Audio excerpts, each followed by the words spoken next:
Dr. Khupe is still on her way from Bulawayo.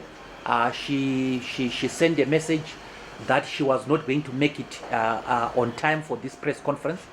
But let me go to the actual question that you wanted to ask in that regard.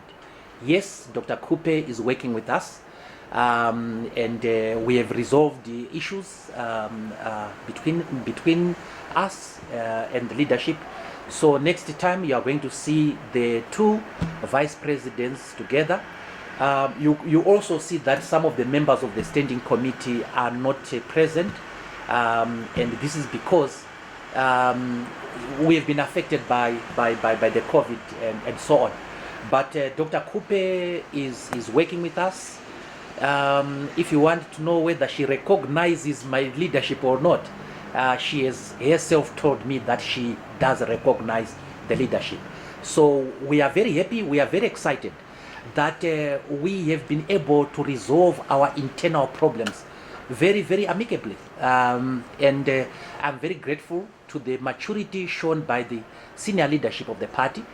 We are working very, very well. And in a few weeks' time, I think we will be unveiling our strategic plan and so on.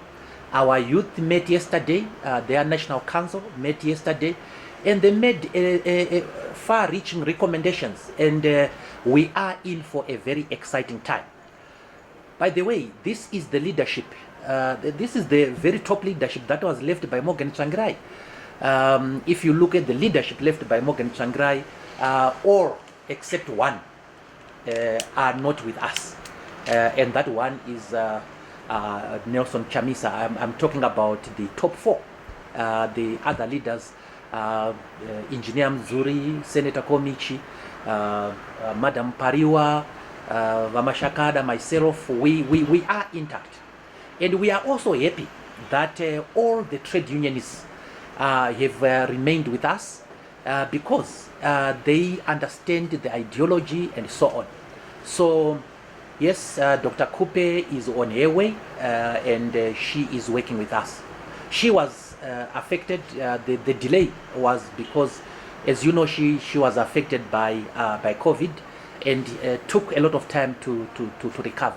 And we thank God that she has recovered.